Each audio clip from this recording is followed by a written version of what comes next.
हाँ, तो आज हम पढ़ेंगे वास्तविक संख्या किसे कहते हैं, यानी कि रियल नंबर। और इसके प्रकार भी पढ़ेंगे। ये दो प्रकार के होते हैं। क्या? एक परिमेय होता है और दूसरा का होता है अपरिमेय संख्या, रेशनल एंड इरेशनल नंबर इसको बोलते हैं। उसके बाद पूर्णांक संख्या के बारे में पढ़ेंगे, जिसको इंटीजर्स संख्या कहते हैं। और इसके प्रकार जो दो प्रकार जो दिए गए हैं, एक पूर्ण संख्या है जिसको होल नंबर, और प्रकृत संख्या नेचुरल नंबर। और इसमें नेचुरल नंबर आकर के फिर तीन प्रकार में यानी तीन भागों में बढ़ जाएगा। एक होता है विषम, दूसरा का सम, और तीसरा का अभाज्य संख्या। विषम को ऑड भी कहते हैं इंग्लिश में, और सम इवन नंबर हो गया, अभाज्य प्राइम नंबर हो गया। उसके बाद फिर हम लोग पढ़ेंगे कि भाज्य संख्या और अभाज्य संख्या, इसको भी हम टोटल को हम ज्वाइन कर दिए हैं। तो जितने भी जो चीज दिख रहे हैं उस सभी के बारे में हम एक एक करके अब समझते हैं। सबसे पहले तो हम पढ़ेंगे वास्तविक संख्या किसे कहते हैं।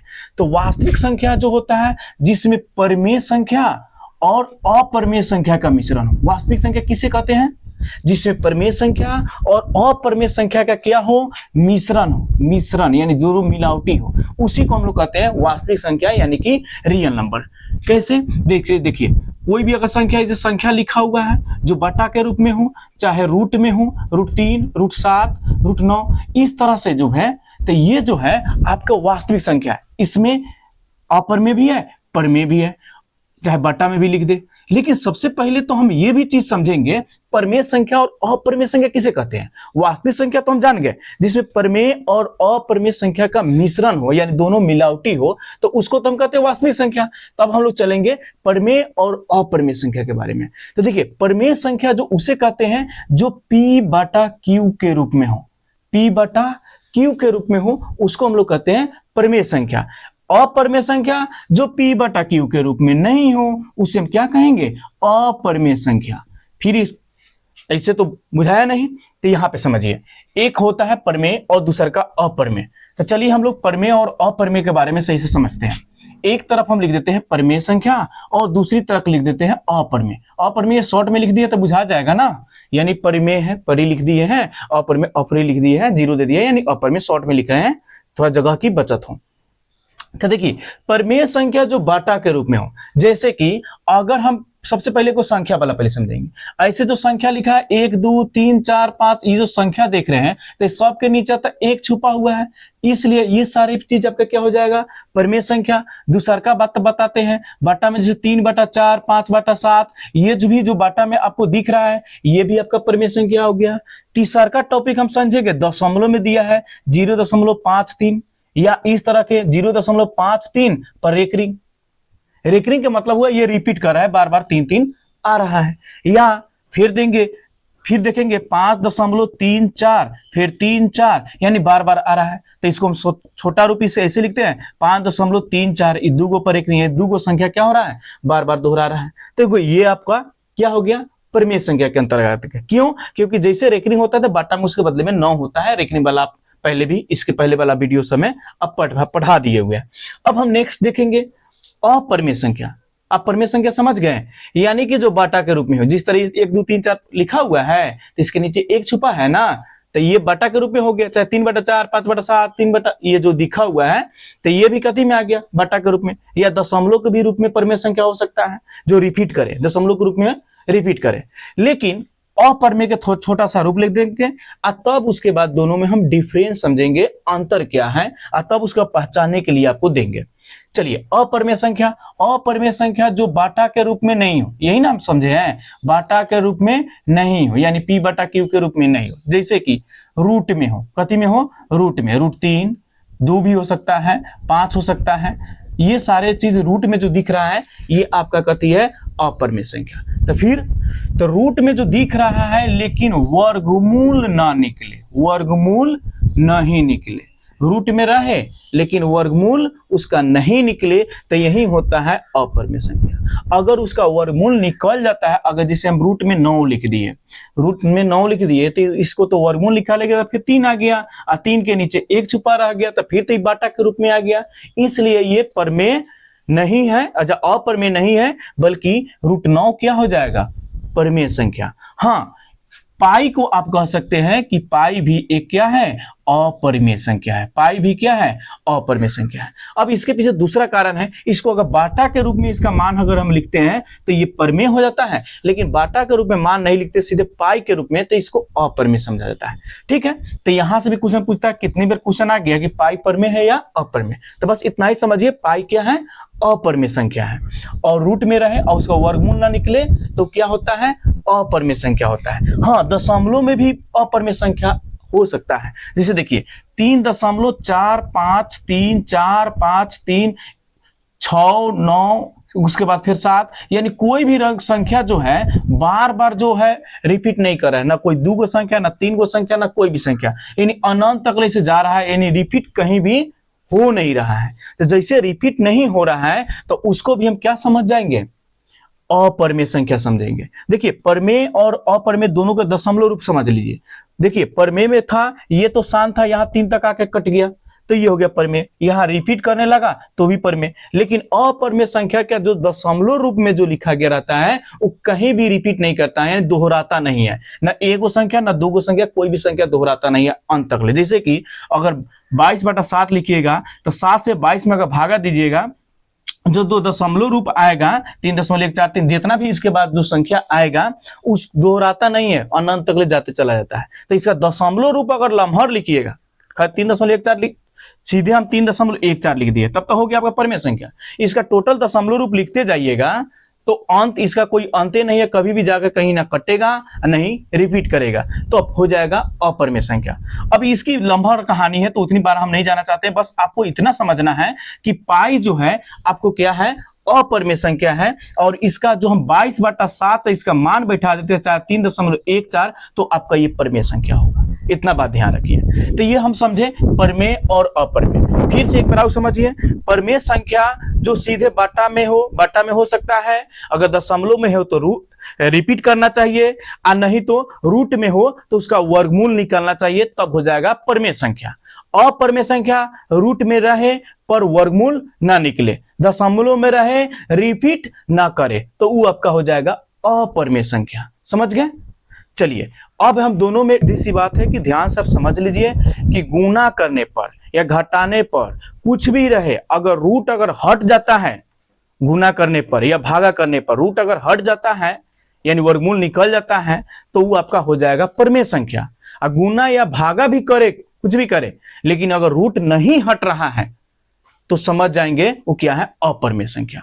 अब एक दो और हम चीज सीखते हैं, परिमेय संख्या और एक और परिमेय संख्या, दोनों तरफ परिमेय संख्या रहे, उसमें अगर परिमेय संख्या के जोड़ेंगे, चाहे परिमेय संख्या से परिमेय संख्या को घटाएंगे, चाहे परिमेय संख्या को परिमेय संख्या से गुणा करेंगे या तो भाग करेंगे, तो क्या होगा। ऐसे क्वेश्चन पूछता है कि परिमेय संख्या तथा परिमेय संख्या का गुणनफल क्या होगा, चाहे परिमेय संख्या और फिर दूसरे को परिमेय संख्या का अंतर क्या होगा, चाहे योग क्या होगा या भाग क्या होगा, ऐसे क्वेश्चन आती है। तो ये हमेशा याद रखिएगा, इसमें हमेशा लग सकता है, हमेशा परिमेय संख्या ही होगा, यानी कि परिमेय संख्या जोड़ परिमेय संख्या, परिमेय संख्या माइनस परिमेय संख्या यानी अंतर, तो भी परिमेय, यानी गुणनफल भी करे तो भी परिमेय, भाग भी करे तो परिमेय। जैसे मैं उदाहरण लेता हूं, एक परिमेय संख्या 2 ले लिए और दूसरा का ले लिए 3, अगर 2 को 3 को जोड़िएगा तो 5 आ जाएगा, रूट में नहीं ना है, रूट में रहे और मूल ना निकले तो नहीं क्यों अपरिमेय संख्या कहते हैं।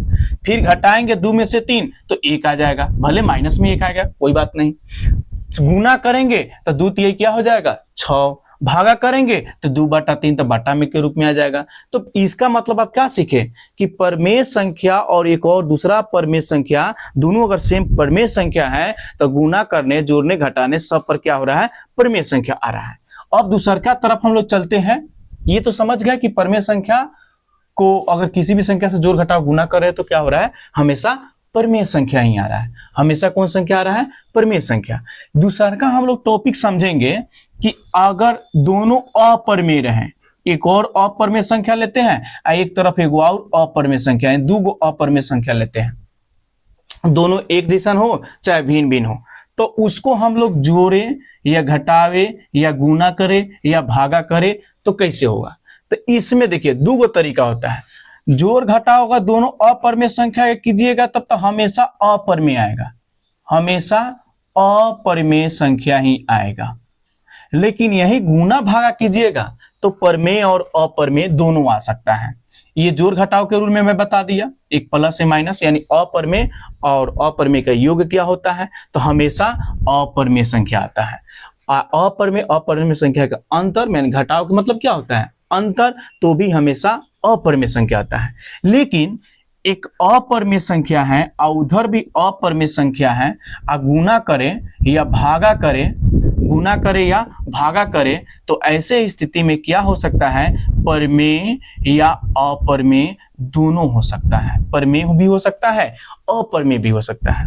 फिर इसको पूछिए कैसे, तो चलिए हम यहाँ पे थोड़ा सा समझते हैं, यहाँ थोड़ा सा जगह लेकर के समझा देते हैं। देखिए अगर हम एगो परमेय संख्या देख लिए √3 और दूसर का भी अपरमेय संख्या, सॉरी अपरमेय संख्या, और दूसर का भी अपरमेय संख्या ले लिए √3, तो इसको हम गुना कर रहे हैं, तो √3 गुने √3 तो 3 3 9, 9 को वर्गमूल 3, यानी तो ये आ गया संख्या में आ गया, यानी रूट इस पर हट गया, तो बाटा में तो एक छुपा है, तो परमेय संख्या होगी। तो क्या समझे, गुना करने पर परमेय भी आ रहा है, गुना करने पर क्या हो जा रहा है, परमेय संख्या। फिर अगर अलग अलग ले लेंगे √3 और गुने √7, तो ऐसे स्थिति में रूट में आ जा रहा है 21, तो क्या हो जा रहा है, अपरमेय। तो इससे हमको क्या समझ में आ रहा है, ये समझ में आ रहा है कि अपरमेय संख्या से अपरमेय संख्या गुना कर रहे हैं तो परमेय भी हो जा रहा है, और फिर एक और अपरमेय संख्या से अपरमेय संख्या, दोनों तो अपरमेय संख्या है, तो अपरमेय भी हो रहा है, यानी परमेय और अपरमेय दोनों हो रहा है। यानी कि एक और चीज अगर इससे साथ सीखने के लिए मिले तो ये समझ सकते हैं, दोनों अगर एक ही जैसा अपरमेय संख्या गुना करते हैं तो परमेय आता है, और दोनों भिन्न भिन्न अगर अपरमेय संख्या है उसको गुना करते हैं तो अपरमेय संख्या आ रहा है। क्या आ रहा है, अपरमेय संख्या आ रहा है। ये चीज भी हमने सीख गए। तो आप जैसे परमेय और अपरमेय समझ जाइए तो अपने से जोड़ घटाव गुना करके भी आप समझ सकते हैं।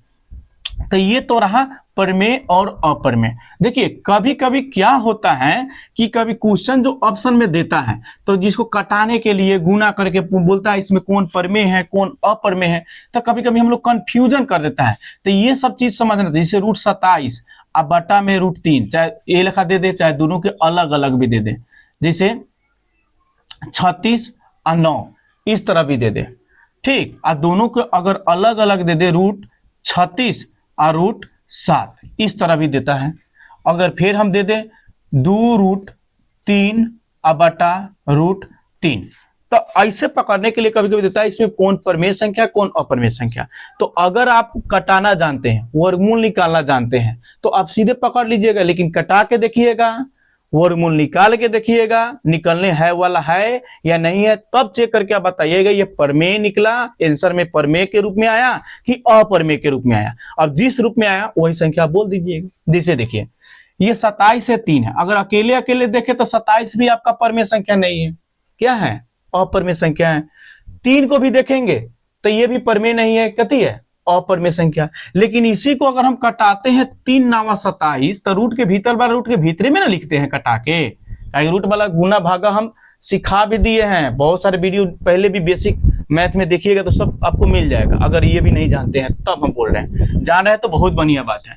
तो 3 9 क्या हो गया 27, तो 9 के वर्गमूल क्या निकल गया 3, तो रूट तो हट गया, रूट क्या हो गया, हट गया। जैसे रूट हट गया तो ये आपका अपरमेय नहीं रहा बल्कि क्या हो गया, परमेय संख्या। तो इसका मतलब √27 बटा √3, √27 बटा √3, चाहे दोनों के एक साथ लिख सकते हैं, दोनों रूटे में आ गया, तो ये क्या है आपका परमेय संख्या है। पूछेगा क्यों, क्योंकि हम कटाएंगे तो 9 होगा, 9 को वर्गमूल फिर निकल जाएगा तो रूट हट जाएगा, तो क्या हो जाएगा, परमेय संख्या। तो इस तरह के रूप में लिखा हुआ है, तो इसका मतलब ये परमेय संख्या। तो आप माइंड से भी अब ऊपर ऊपर कटा सकते हैं। यहाँ भी देखिए 9 चौका 36, 4 होगा, और 4 के वर्गमूल आप निकालिएगा तो क्या हो जाएगा, 2 हो जाएगा, जिसके बट्टे में क्या रहता है, 1 फिर बट्टा के रूप में, तो क्या हो जाएगा आपका, वो परमेय संख्या हो जाएगा। क्या होगा, परमेय संख्या हो जाएगा। यहीं पे देखिए ये 27, ये 36 है, ये 7 है, 7 के पास 36 कटेगा, नहीं कटेगा, तो नहीं कटेगा तो वर्गमूल निकलवा तो निकाल दीजिए। तो ये 36 के वर्गमूल कितना होगा, 36 के वर्गमूल 6, लेकिन 7 के वर्गमूल निकलेगा नहीं ना, तो ये तो रह गया आपका रूटे में। तो मैंने क्या बोला था कि अगर ये रूट में रह जाए, ठीक, और वर्गमूल ना निकले तो क्या होगा आपका, ये अपरमेय संख्या होगा। लेकिन यहां देखिए √3, ये रूट से रूट कट गया, बच गया सीधे 2, तो क्या हो गया, ये परमेय संख्या हो गया। हाँ, एक और चीज आपको छोड़ दिए थे, परमेय परमेय मैंने बतलाया था, ये तो समझ गया ना कि गुना करने या भागा या घटाने उठाने पे भी अगर परमेय संख्या में आंसर आ रहा है यानी रूट हट जा रहा है तो परमेय संख्या, अगर इस तरह गुना या भागा कोई कटा दे रहे हैं और रूट नहीं हट रहा है कटाने के बावजूद भी, तो क्या हो जा रहा है आपका अपरमेय संख्या। हाँ, एक और तरीका आपको छोड़ दिए थे, एक परमेय संख्या रहे, एक परमेय संख्या रहे और दूसर का अपरमेय संख्या रहे, तब क्या करेंगे। तो हाँ, तो इसमें भी जोड़ करने पर, घटाव करने पर, गुना करने पर, भागा करने पर क्या आ रहा है ये भी समझना है। तो देखिए, एक परमेय रहे और दूसर का अपरमेय संख्या रहे, एक परमेय रहे रख दो और दूसर का क्या रहे, अपरमेय संख्या रहे, तो ऐसे स्थिति में क्या होता है, तो ऐसे स्थिति में आप याद कर लीजिएगा, हमेशा इसमें हमेशा लग सकता है अपरमेय संख्या होगा, हमेशा क्या होगा, अपरमेय संख्या होगा। कैसे, फिर इसको भी हम समझा दें। चलिए, तो एक परमेय लेते हैं 3 और दूसर का अपरमेय संख्या को हम लेते हैं किसको, मान लो रूट 7 के ले लेते हैं। अगर 3 में रूट 7 को अगर आप जोड़िएगा तो 3 प्लस रूट 7 ये भी क्या है, आपका अपरमेय संख्या है। 3 में रूट 7 घटाइएगा तो 3 माइनस रूट 7, यानी घटाने पर भी रूट नहीं ना हट रहा है, तो ये भी क्या हो गया, अपरमेय संख्या। 3 में रूट 7 से गुना कीजिएगा तो हो जाएगा 3 रूट 7, तो भी क्या आ रहा है, अपरमेय संख्या। 3 बटा रूट 7 यानी भागा करते हैं 7 से, तो भी 3 बटा रूट 7 क्या हो गया, अपरमेय संख्या। यानी कि किसी भी स्थिति में आपका रूट नहीं हट रहा है, चाहे दोनों आप एगो परमेय ले लिए, 3 ले लिए, दोनों संख्या भी सेम लेते हैं, 3 एगो रूट 3, तो 3 रूट 3 ये जो प्लस में कहिए या माइनस में कहिए, चाहे गुना में कहिए या भागा में कहिए, यानी एगो परमेय है दूसरे का अपरमेय संख्या है, तो चिन्ह कुछ हो रहे हैं। इससे क्या सीख मिलता है, अगर एक अपरमेय संख्या दूसरे का परमेय संख्या वो प्लस में रहे या माइनस में रहे, गुना में रहे या भागा में रहे, तो हर स्थिति में क्या आ रहा है, अपरमेय संख्या आ रहा है। तो इन सब चीजों को आपसे याद हो जाएगा। हाँ, तो एक बार और उसको हम रिवाइज करा देते हैं। एक तो आप पहचान लिए ना, परमेय संख्या बटा के भी रूप में हो सकता है, दशमलव के भी रूप में हो सकता है ना। अपरमेय संख्या हमेशा क्या होता है कि रूट में रहता है, वर्गमूल नहीं निकलने वाला अपरमेय संख्या होता है। एक और दशमलव के भी रूप में अपरमेय संख्या हो सकता है और पाई भी अपरमेय संख्या होता है। इतना अगर आप जान गए तो परमेय और अपरमेय पहचान लिए। तो मैंने ये सीखा कि दोनों अगर परमेय संख्या रहे, चिन्ह भी कुछ भी रहे, तो हमेशा परिमेय होता है, हमेशा परमेय होता है। दूसर का पॉइंट सीखा, एक परमेय लेते हैं और दूसर का अपरमेय लेते हैं, गुना भागा सब लगा देते हैं, क्या है, ठीक है। दूसर का क्या लेते हैं, अपरमेय रहता है, एक परमेय और दूसर का अपरमेय अगर रहता है तो भी हमेशा कथी आता है, अपरमेय ही होता है, हमेशा अपरमेय में हमेशा लगा सकते हैं, हमेशा। इसमें भी आप लगा सकते हैं हमेशा, दिख रहा है ना फ्रेश, हमेशा, क्योंकि एक परमेय है और दूसर का भी परमेय रहे, दोनों अगर सेम रहे तो में चिन्ह कुछ भी हो हमेशा परिमेय ही होगा, हमेशा परिमेय ही संख्या होगा। एक परमेय संख्या रहे दूसर का अपरिमेय संख्या रहे, चिन्ह दोनों के बीच में कोई भी चिन्ह हो, जोड़ घटाव गुना भागा किसी भी चिन्ह हो, तो हमेशा अपरमेय, तो हमेशा परमेय हमेशा अपरमेय वाला समझ गए। अब एगो तीसर का टॉपिक मैंने समझा, तीसर का टॉपिक कि अगर दोनों अपरमेय रहे, दोनों अपरिमेय रहे तो क्या सीखे, जोड़ अगर घटाव करेंगे तब हमेशा हमेशा अपरमेय रहेगा, हमेशा अपरमेय, यानी दोनों अपरमेय संख्या को जोड़ते हैं या घटाते हैं तो हमेशा अपरमेय रह रहा है। लेकिन चौथा टॉपिक इसी में है कि दोनों अपरमेय संख्या, दोनों अपरमेय संख्या को गुना या भागा करते हैं, जोड़ घटाव के छोड़कर गुना भागा वाला अलग हो गया, तो परमेय और अपरमेय दोनों हो सकता है, परमेय हो सकता है या अपरिमेय हो सकता है, दिख रहा है ना, चाहे समझ भी लोगे, सुन भी तो रहे हैं। दोनों अपरमेय रहे तो गुना कीजिए भागा कीजिए, परमेय या अपरमेय दोनों हो सकता है, क्योंकि मैंने बतलाया था कि दोनों संख्या का सेम लेते हैं, √3 गुना √3 तो सीधा हो गया 3, चाहे √3 भागा √3 तो सीधा हो गया 3, एक मतलब कट गया तो एक, तो ये परमेय आ गया कि ना। लेकिन यही संख्या अगर बदल देते हैं √3 गुने √7, ठीक, अलग अलग कर देते हैं, चाहे √3 भागा √7/√3 लिख दिए, तो भी दोनों स्थिति में क्या आ गया, अपरमेय संख्या हो गया। यानी ये देखे कि दोनों अगर सेम रह रहा है तो परमेय संख्या हो जा रहा है, और दोनों अलग अलग अपरमेय संख्या को ले रहे हैं तो अपरमेय संख्या हो जा रहा है। तो हमें नहीं लगता कि आपको परमेय और अपरमेय संख्या में कहीं कोई दिक्कत होगा। अब ऐसे आपसे अब परमेय और अपरमेय वाला जो अब सेशन होती है, जो लेसन जिसमें आप लोग ऑब्जेक्टिव बनाते हैं, तो उसमें देखिएगा, हमें नहीं लगता कि कहीं भी आपको परमेय और अपरमेय संख्या में आप गलती कीजिएगा। अब हम लोग नेक्स्ट चलते हैं पूर्णांक संख्या यानी इंटीजर्स नंबर। और ये होते कितने प्रकार के हैं, दो प्रकार के, एक पूर्ण संख्या, दूसरा का प्राकृत संख्या। तो चलिए पूर्णांक संख्या किसे कहते हैं ये हम लोग समझते हैं। ठीक है, पूर्णांक संख्या यानी इंटीजर्स नंबर। ठीक है, इंटीजर्स नंबर, ये संख्या लिख देंगे तो यहाँ नंबर लिख देंगे। ठीक है, शॉर्ट में लिख दिए हैं।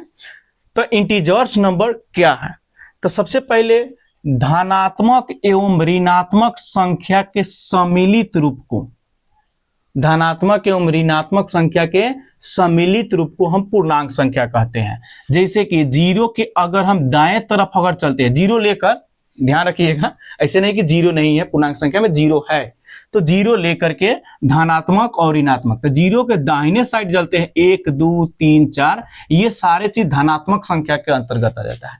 और जीरो के बाएं तरफ यानी जीरो से कम की ओर चलते हैं तो -1 -2 -3 इस तरह करके ये अनंत तक ले जाता है।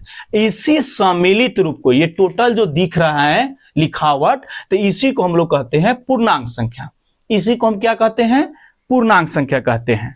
पूर्णांक संख्या किसे कहते हैं, जिसमें धनात्मक संख्या हो, ऋणात्मक संख्या हो और इसके सम्मिलित रूप हो जीरो लगा करके, तो उसको हम क्या कह दिए, पूर्णांक संख्या। तो आप परिभाषा अपने तरीके से बता सकते हैं कि जीरो सहित धनात्मक एवं ऋणात्मक संख्या के सम्मिलित रूप को हम पूर्णांक संख्या कहते हैं, यानी इंटीजर्स नंबर कहते हैं। अब आइए, आपका ये पूर्णांक संख्या जो है ये दो भागों में बट गया है। कौन कौन भाग में बट गया है, दो भागों में बट गया है। एक आपका है पूर्ण संख्या, एक आपका है पूर्ण संख्या जिसको होल नंबर कहेंगे इंग्लिश में, होल नंबर।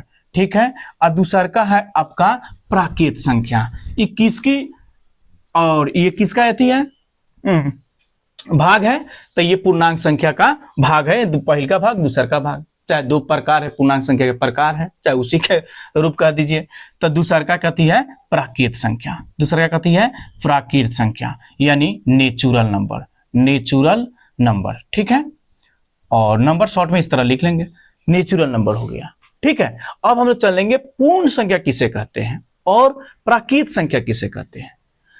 तो पूर्ण मतलब पूरा पूरा, यानी जीरो से लेकर के 1 2 3 4 5 यानी अनंत तक आप जाते हैं। अनंत अनंत ऐसे वो हमने फिगर दे देते हैं, अनंत तक ले आप अगर जाते हैं तो ये आपका हो जाएगा पूर्ण संख्या यानी कि होल नंबर। अब प्राकृत संख्या किसे कहते हैं, प्राकृत संख्या कहते हैं जीरो को छोड़ दें, जीरो को छोड़ दो, एक से लेकर के जितनी भी संख्या अनंत तक जाता है 1 2 3 4 5 इस तरह, ये टोटल संख्या जो हो गया आपका प्राकृत संख्या यानी नेचुरल नंबर। यानी कि आप ये देख रहे हैं कि प्राकृत संख्या में अगर हम जीरो जोड़ देते हैं, ये टोटल प्राकृत संख्या है, इसमें जीरो को सम्मिलित कर देते हैं तो हो जा रहा है पूर्ण संख्या। लेकिन प्राकृत संख्या की ओर आ रहे हैं तो जीरो को छोड़ देते हैं, टोटल संख्याओं के 1 2 3 4 ले लेते हैं तो हो जा रहा है प्राकृत संख्या। इससे क्या पता चल रहा है कि सभी प्राकृत संख्या पूर्ण संख्या में है, यानी सभी प्राकृत संख्या पूर्ण संख्या हो सकते हैं, लेकिन सभी पूर्ण संख्या प्राकृत संख्या नहीं, क्योंकि सभी पूर्ण संख्या में तो जीरो भी है, तो प्राकृत संख्या नहीं हो रहा है। यही ना चीज समझे, तो आप समझ गए पूर्ण संख्या और प्राकृत संख्या। हाँ, पूर्णांक संख्या में एक चीज आपको नहीं बोले हैं कि जीरो लेकर के धनात्मक और ऋणात्मक को सम्मिलित रूप को हम लोग कहते हैं पूर्णांक संख्या, लेकिन पूर्णांक संख्या बाटा के रूप में नहीं माना जाता है बुआ, बाटा के रूप में नहीं रहता है। ठीक, एक नीचे 1 2 3 4 ऐसे नहीं माना जाता है। ठीक, ऐसे तो हर संख्या के ऊपर नॉर्मल बात है कि एक रहता है, लेकिन बाटा के रूप में इसको नहीं लिखा जाता है। बाटा के रूप में नहीं लिखा जाता। जैसे आप ऐसे कहिएगा 3/4, चाहे दशमलव में 3.123, ऐसे आप इसको नहीं लिख सकते, इसका बाटा में मान नहीं निकाल सकते। ठीक है, तो वो होता है पूर्णांक संख्या, जिसमें धनात्मक संख्या रहता है, ऋणात्मक संख्या रहता है और इसमें शून्य मिलाया हुआ रहता है। चलिए, तो आप समझ गए पूर्णांक संख्या और इसके प्रकार समझे, पूर्ण संख्या और प्राकृत संख्या। तो पूर्ण संख्या में 0 से लेकर के 1 2 3 4 जो अनंत तक जो संख्या जा रही है ये पूर्ण संख्या हो गया, और 0 को छोड़ दे रहे हैं तो प्राकृत संख्या 1 2 3 4 जैसे पढ़े होंगे, गिनती की संख्या को हम प्राकृत संख्या कहते हैं। गिनती की संख्या 1 से लिख करके अनंत तक ले, तो ऐसे भी कहीं कहीं लिखा हुआ रहता है, तो वो चीज समझ आइए। तो मैंने ये चीज देखा कि सभी प्राकृत संख्या पूर्ण संख्या होती है, लेकिन सभी पूर्ण संख्या प्राकृत संख्या में नहीं है। तो ये समझ गए, छोटा सा था पूर्ण संख्या प्राकृत संख्या। अब हम लोग चलते हैं प्राकृत संख्या के बारे में। जो प्राकृत संख्या जो है ये 3 गो भाग में फिर बंट गया है। प्राकृत संख्या तो समझ गए, 1 से लेकर अनंत तक, यानी कि 0 को अगर छोड़ देंगे तो प्राकृत संख्या हो गया। अब हम लोग चलते हैं प्राकृत संख्या किसे कहते हैं। प्राकृत संख्या चलते हैं, प्राकृत संख्या यानी कि नेचुरल नंबर। नेचुरल नंबर, तो नेचुरल नंबर क्या है, व्हाट इज नेचुरल नंबर? यानी कि प्राकृत संख्या ये तो अभी बताए हैं, नेचुरल नंबर जो 1 से अनंत तक ले हो, यानी गिनती की संख्या में हो, उसको नेचुरल नंबर। और होता कितने प्रकार के हैं? तो होता है 3 प्रकार के। There are 3 kinds of natural number. पहिलका क्या है? विषम संख्या। पहले में कहती है विषम संख्या के बारे में पढ़ना है, दूसरा का सम संख्या और तीसरा में है अभाज्य संख्या। ये तीनों जो है आपका क्या है? प्राकृत संख्या। समझ गए?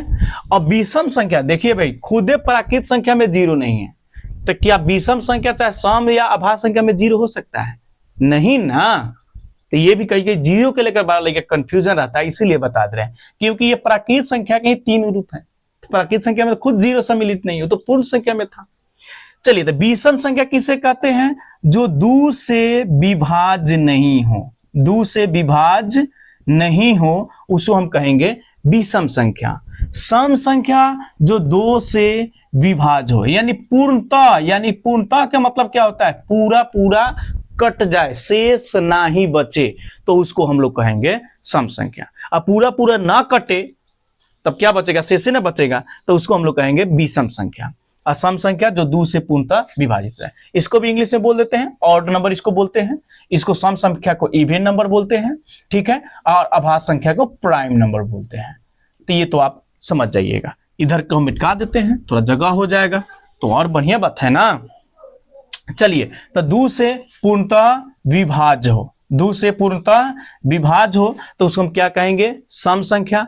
और विषम संख्या किसे कहते हैं? 2 से विभाज्य नहीं हो, यानी पूर्णतः, पूर्णतः लगा लीजिएगा, चल लगाइए दे। चलिए, 2 से पूर्णतः विभाज्य नहीं हो, विभाज्य नहीं हो, उसे हम क्या कहेंगे? विषम संख्या। अभाज्य संख्या किसे कहते हैं? तो 1 से बड़ी वैसी संख्या, सुन रहे हैं ना, 1 से 12 वैसी संख्या जो एक एवं स्वयं, स्वयं मतलब वही संख्या होनी चाहिए, स्वयं के अलावे, अलावे मतलब कोई दूसरा, अलावे किसी भी संख्या से, किसी भी संख्या से, एक एवं स्वयं के अलावे दूसरा किसी भी संख्या से भाग न लगे, यानी खाली लगे तो एक से लगे और स्वयं से लगे, उसके अलावे दूसरा किसी भी संख्या से, किसी भी संख्या से भाग न लगे, यानी विभाज्य न हो, विभाज्य न हो। भाग न लगे का मतलब क्या होगा? विभाज्य न हो, यानी कि उसे पूर्णतः कटे नहीं, तो उसको हम लोग कहते हैं अभाज्य संख्या। देखिए, कहीं कहीं ये भी कंफ्यूजन होता है। देखिए, अभाज्य संख्या में हमेशा 2 गो फैक्टर होनी चाहिए। एक क्यों नहीं अभाज्य संख्या है? 1 से बड़ी, इसलिए बोलते हैं कि परिभाषा में कंफ्यूजन न करें, क्योंकि एक आपका अभाज्य संख्या नहीं है। क्योंकि अभाज्य संख्या के जो फैक्टर, फैक्टर मतलब गुणनखंड, कम से कम 2 होनी चाहिए।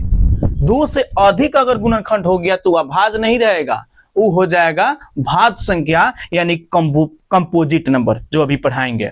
ठीक है, तो अब यहां पे ध्यान दीजिए।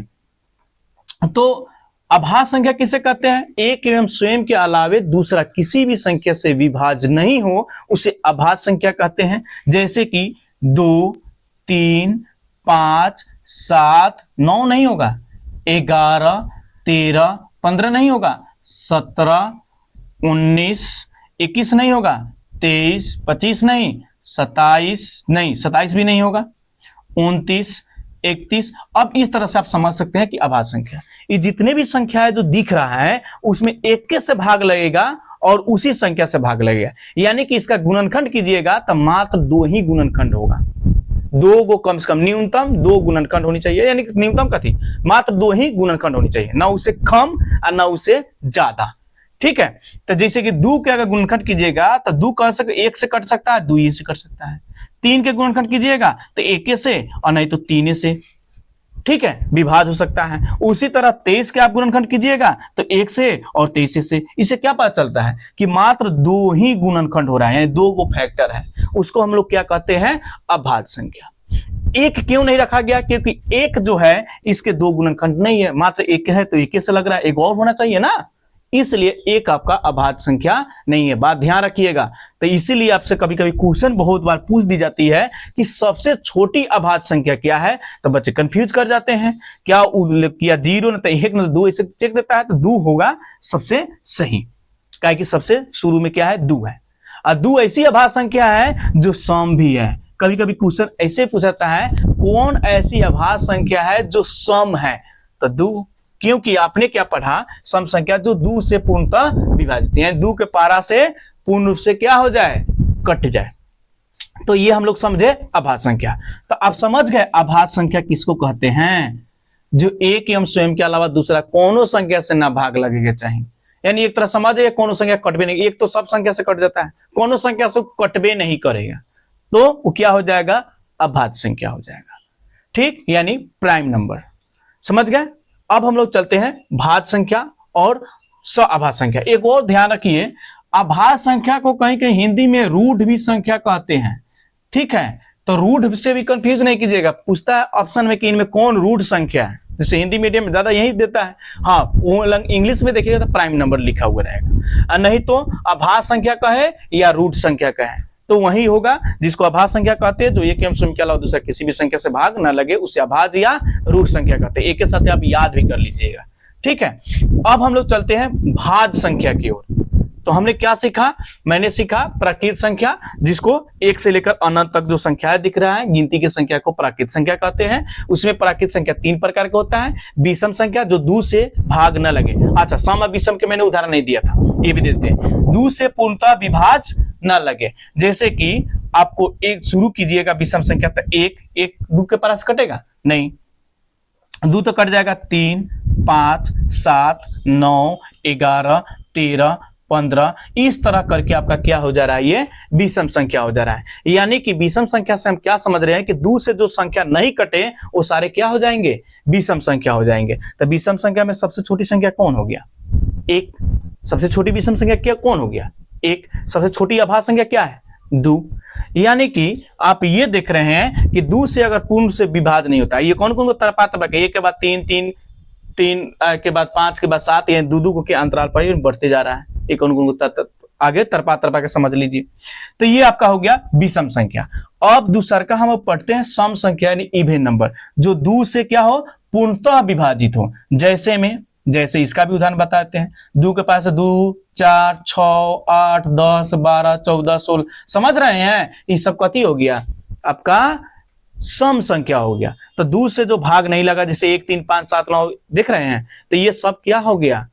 विषम संख्या, यानी कि ऑड नंबर, और 2 से भाग लग गया 2 4 6 8 12, तो ये क्या हो गया? सम संख्या। अभाज्य संख्या को बहुत बढ़िया से बता दिए, क्योंकि ज्यादा अभाज्य संख्या पूछ दी जाती है, कहीं रूट भी संख्या लिखा रहता है।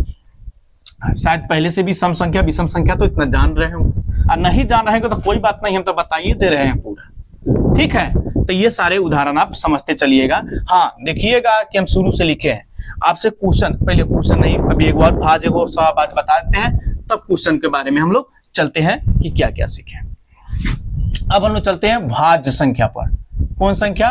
भाज्य संख्या, यानी कि इसको कहे तो कंपोजिट नंबर। कंपोजिट नंबर, यानी कि भाज्य संख्या, कंपोजिट नंबर। तो भाज्य संख्या किसे कहते हैं? जिसके फैक्टर 2 से अधिक हो, यानी गुणनखंड करे तो 2 से क्या हो, अधिक हो।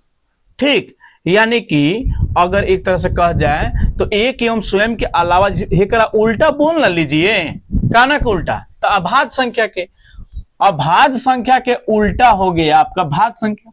अभाज्य संख्या में पढ़े थे एक एवं स्वयं के अलावे दूसरा किसी भी संख्या से भाग न लगे।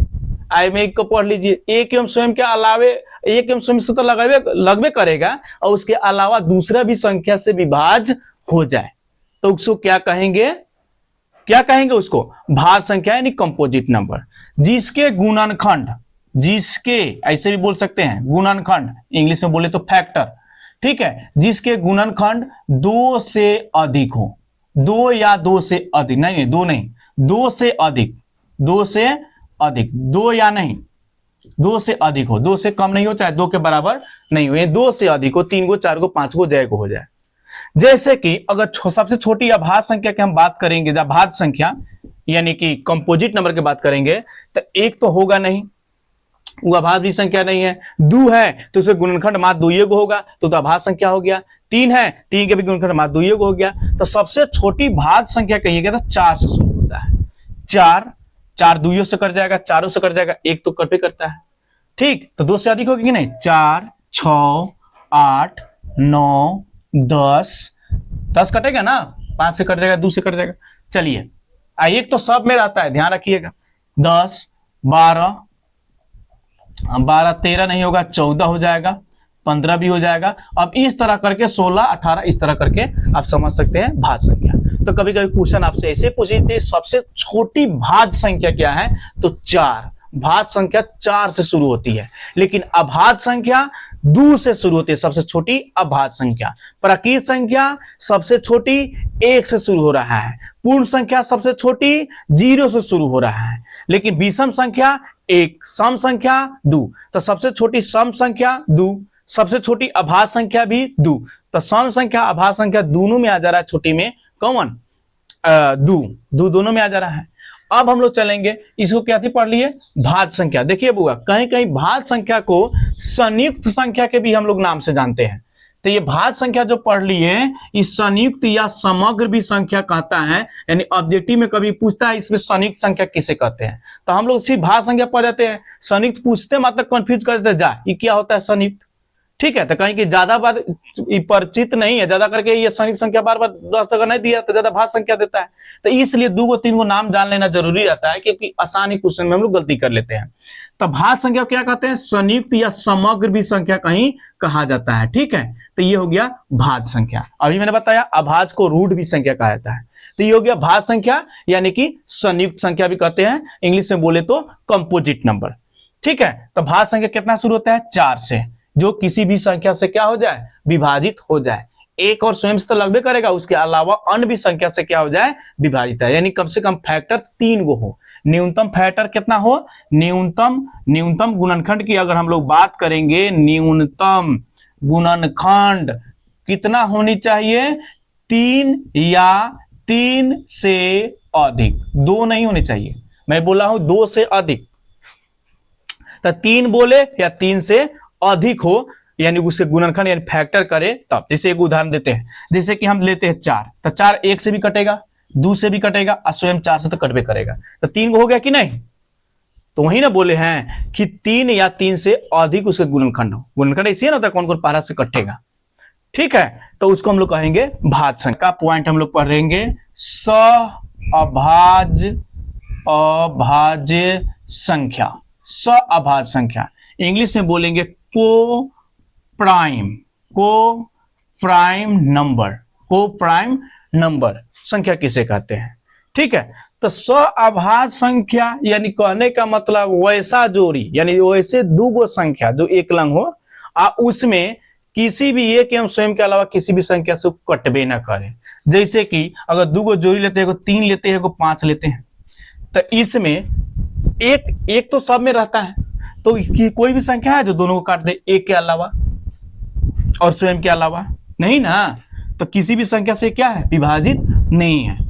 अब ये ने बोल दिया कि सर 1 से कट जाएगा, तो 1 को छांट के चलना है, ठीक है। उसी तरह 4, 5 भी ले सकते हैं, 8। अब देखिए यही ले लेते 8, 12, तो 8, 12 में 4 के पास से 8 भी कट गया और 12 भी कट गया, तो ये सअभाज्य नहीं हुआ। सअभाज्य के मतलब दोनों साथ में हो और किसी भी संख्या से विभाज्य ना हो। इसमें सम विषम से मतलब नहीं है। अब एगो सम भी हो सकता है, दूसरा विषम भी हो सकता है, ठीक है। तो दो को संख्या जैसे 8 ले लिए, एगो 13 ले लिए, ठीक। चाहे लगातार संख्या लेते 7, 8, कोई भी लगातार संख्या अगर लेते हैं तो सब सअभाज्य संख्या में आता है। और लगातार नहीं है तो दोनों को देखिए किसी पारा से नहीं ना कट रहा है, या किसी भी संख्या से विभाज्य नहीं ना हो रहा है एक के अलावा, तो ये सब क्या हो जाएगा, सअभाज्य संख्या हो जाएगा।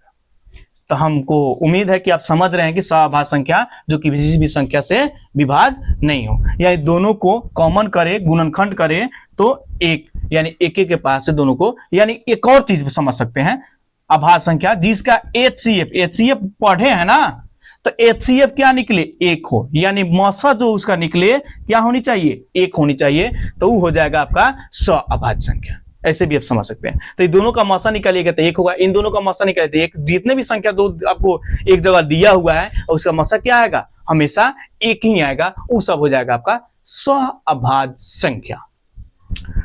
तो चलिए अब एक एक करके सबके बारे में हम लोग पढ़ लेते हैं कि क्या क्या हम लोग समझे। सबसे पहले तो हम लोग पढ़े थे वास्तविक संख्या, जिसमें परमेय और अपरमेय। तो फिर से रिवाइज कर लेते हैं। परमेय संख्या वास्तविक संख्या के अंतर्गत, वास्तविक संख्या में परमेय संख्या था और अपरमेय भी संख्या था। इसको हम लोग कहते थे वास्तविक संख्या। क्या कहते थे, वास्तविक संख्या। दूसरा का शॉर्ट में इसको पढ़ लेते हैं परमेय संख्या। वास्तविक संख्या में 2 प्रकार का होता है, एक परमेय संख्या जो बाटा के रूप में हो, जैसे कि 3, 4 संख्या वाला इस तरह था। दूसरा का उदाहरण मैंने बतलाया था दशमलव में भी हो सकता है, और नहीं तो रिपीट कोई कर सकता है, नहीं तो कोई रिपीट भी कर सकता है, ठीक। और नहीं तो अगर रूट में अगर हो तो उसका वर्गमूल निकल जाए, रूट में हो तो क्या हो जाए, वर्गमूल निकल जाए।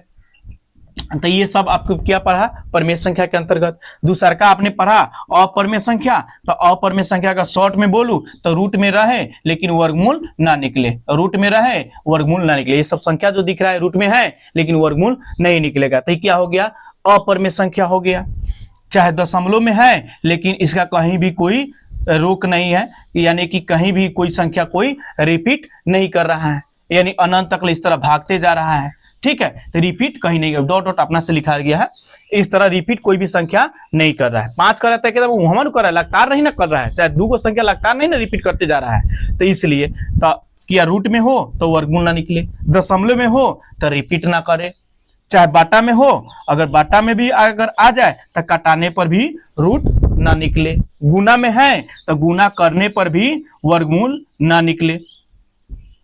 गुना में भी हो लेकिन जैसे मान लीजिए कि हम √3 और गुने √5 लिख दिए, तो गुना करने पर भी रूट ना हटे यानी वर्गमूल ना निकले, तो ये सारे क्या हो गए, अपरमेय संख्या। मैंने ये सीखा। फिर उसके बाद मैंने सीखा पूर्णांक संख्या। तो पूर्णांक संख्या में क्या कहे थे, 0 सम्मिलित करके। फिर मैंने क्या पढ़ा था, पूर्णांक संख्या में मैंने पढ़ा था कि 0 को सम्मिलित कर लेते हैं और 0 से पूर्णांक संख्या एक तरफ 0 के दाहिना साइड चलते हैं तो धनात्मक संख्या आ जाता है, 0 के दाहिना साइड चलते हैं तो धनात्मक संख्या, 0 के बायां साइड में अगर हम लोग देखते हैं तो क्या होता है, ऋणात्मक संख्या। यानी कि धनात्मक और ऋणात्मक संख्या को के सम्मिलित रूप को हम क्या कहते हैं, पूर्णांक संख्या। धनात्मक तथा ऋणात्मक संख्या के सम्मिलित रूप को क्या कहते हैं, पूर्णांक संख्या। ये 0 जो है आपका ना धनात्मक है ना ही ऋणात्मक है, ये शून्य है। शून्य मतलब एकदम न्यूट्रल है, ठीक है। तो ही मत पूछिएगा, कोई ऐसे भी पूछता है 0 धनात्मक है कि ऋणात्मक है, तो 0 ना धनात्मक है ना ऋणात्मक है, ये शून्य है यानी 0 ही है, ठीक है। इसमें ना प्लस का चिन्ह आता है ना माइनस के। अब पूर्णांक संख्या में 2 प्रकार हमने पढ़ा था। एक पढ़ा था पूर्णांक संख्या में क्या प्रकार पढ़ा था, 2 को पढ़ा था। एक को पढ़ा था पूर्ण संख्या, एक पढ़ा था पूर्ण संख्या यानी होल नंबर, और दूसरा का पढ़ा था प्राकृत संख्या। दूसरा का क्या पढ़ा था, प्राकृत संख्या यानी नेचुरल नंबर। दूसरा का क्या पढ़ा था? प्राकृत संख्या, नेचुरल नंबर। पूर्ण संख्या जो था 0 से लेकर के अनंत तक ले जा रहा था, 0 1 2 3 4 ये सारे चीज जो अनंत तक ले जा रहे थे वो पूर्ण संख्या था। और प्राकृत संख्या पढ़ा था जिसमें 0 छोड़ देते थे, इसीलिए 1 से शुरू होता है, 1 2 3 4 5, ये क्या हो गया? अनंत तक जा रहा था प्राकृत संख्या। तो सबसे छोटी पूर्ण संख्या में 0 है, सबसे छोटी प्राकृत संख्या में क्या है? 1 है। और सभी प्राकृत संख्या पूर्ण संख्या हो सकते हैं, लेकिन सभी पूर्ण संख्या प्राकृत संख्या नहीं। क्यों? देखिए ना, सभी पूर्ण संख्या में 0 सहित इसमें का थोड़े आ रहा है, नहीं आ रहा है। तो ये मैंने पढ़ा था। फिर उसके बाद पढ़ा था प्राकृत संख्या को 3 गो भागों में बताया गया है। एक है सम, दूसरा का है विषम, ठीक है, और तीसरा का है अभाज्य। मैंने पढ़ा कि 2 से अगर विभाज्य हो, 2 से विभाज्य हो उसको सम संख्या, जैसे 2 4 6 8 ये सारे 2 से क्या हो जाते हैं? विभाज्य होते हैं। तो इसको हम लोग कहते हैं सम संख्या। विषम संख्या उसे कहते हैं जो 2 से विभाज्य नहीं हो, जैसे 1 3 5 7 9 इस संख्या में जितना भी देखते जाइएगा उस सब संख्या में 2 से भाग नहीं लगेगा। तीसरा का मैंने पढ़ा था अभाज्य संख्या, जो एक एवं स्वयं के अलावा दूसरा किसी भी संख्या से भाग न लगे, उसे हम क्या कहते हैं? अभाज्य संख्या कहते हैं। अभाज्य संख्या जैसे कि 2 से 3 से 5 7 9 नहीं 11, यानी किसी भी संख्या से भाग नहीं लगे, यानी कि इसके फैक्टर जो गुणनखंड कर रहे हैं तो मात्र 2 ही गुणनखंड होना चाहिए। क्या होनी चाहिए? 2 गुणनखंड होनी चाहिए। तो ये इसको हम लोग कहते थे कथी? अभाज्य संख्या। इसको क्या कहते हैं? अभाज्य संख्या। और इसी के उल्टा हम लोग पढ़े थे भाज्य संख्या। इसी के उल्टा हम लोग क्या पढ़े थे? भाज्य संख्या। भाज्य संख्या यानी कंपोजिट नंबर। भाज्य संख्या मतलब कंपोजिट नंबर। तो इसको हम लोग पढ़े थे उल्टा, यानी कि एक एवं स्वयं के अलावा दूसरा संख्या से भाग लग जाए, यानी कि इसके जो गुणनखंड जो होनी चाहिए, गुणनखंड तो 3 या 3 से अधिक, 3 होना चाहिए, चाहे 3 से अधिक होनी चाहिए, तब जाकर के आपका क्या होगा? भाज्य संख्या होगा। जैसे शुरू से मैंने किया था, सबसे छोटी भाज्य संख्या क्या है? 4 है, 6 है, 8 है, 9 है, 10 है, 12, इस तरह करके आपका ये क्या हो गया था कि भाज्य संख्या हो गया था। फिर उसके बाद हमने पढ़ा था एक और चीज पढ़ा था। क्या पढ़ा था? उसके बाद हम लोगों ने पढ़ा था संयुक्त संख्या। संयुक्त मतलब भाज्य अभाज्य, हाँ भाज्य के तो संयुक्त संख्या कहते हैं। उसके बाद हमने पढ़ा था सअभाज्य संख्या। सअभाज्य संख्या क्या पढ़े थे? सअभाज्य संख्या, ये 2 गो ऐसी संख्या होनी चाहिए, 2 गो जोड़ी जिसका HCF क्या हो? 1 हो। जैसे 2 3 ले रहे हैं तो HCF 1 होगा, 3 5 लेंगे तो HCF 1 होगा, 2 अगर 7 लेंगे तो HCF क्या होगा? 1 होगा। यानी 1 के अलावा दूसरा किसी भी संख्या से दोनों संख्या में भाग नहीं लग रहा है, तो उसको हम क्या कह रहे हैं कि सअभाज्य संख्या उसको कहते हैं, यानी को प्राइम नंबर हम लोग कहते हैं, को प्राइम नंबर। तो ये सारे संख्या के बारे में एक बार और मैंने रिवाइज करा दिया। तो आपको वीडियो कैसा लग रहा है तो आप बताइए, ठीक है? तब इसके बाद हम फिर मिलते हैं नेक्स्ट वीडियो में, ठीक है? बाय।